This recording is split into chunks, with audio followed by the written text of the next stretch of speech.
Trump held his first cabinet meeting with the help of Doge leader Elon Musk. Here's NBC's Garrett Hake.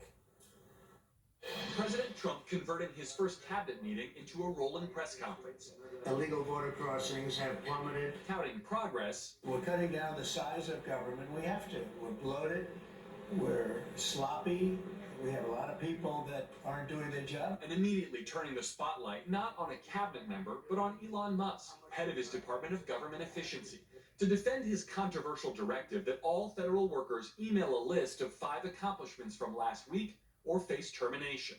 I think that email perhaps was best interpreted as a performance review, but actually it was a pulse check review. If you're pulsing 2 neurons, you can reply to an email. This is, I think not a high bar. Musk was surrounded by several cabinet members who had pushed back on his order and instructed employees not to respond.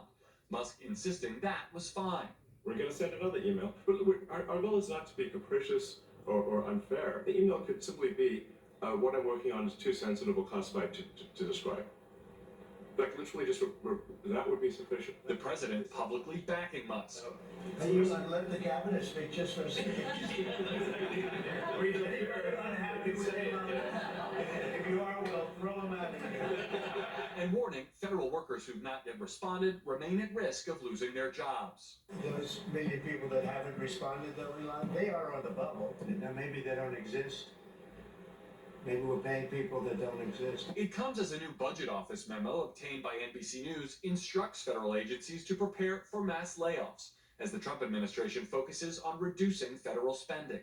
If we don't do this, America will go bankrupt. While Musk acknowledging Doge made mistakes, including cutting funding for Ebola prevention. When we make a mistake, we'll fix it very quickly. We restored the Ebola prevention immediately, and there was no interruption. The president also making headlines on Ukraine, revealing President Zelensky will visit the White House Friday for the signing of an agreement to jointly develop the country's valuable rare earth minerals to recoup billions in U.S. aid sent to Ukraine.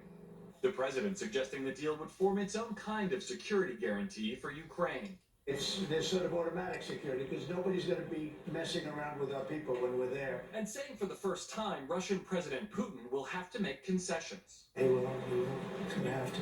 Vice President Vance heading off a question about what exactly those concessions would be.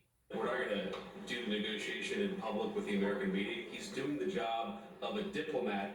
The president also speaking about the Middle East after posting this AI-generated video featuring his name and face in a future redeveloped Gaza, a reference to his controversial plan to take over and rebuild it, opposed by key Arab allies. The president slamming Hamas for how it's handled the latest release of dead hostages as the ceasefire deal moves into a potential second phase. This is a vicious group of people, and Israel's going to have to decide what they're doing. The president signing a new executive order aimed at cutting more spending that mandates, with some exceptions, that employees' government credit cards are frozen for 30 days, and that non-essential travel now has to be justified and publicly posted when possible. Garrett, thank you.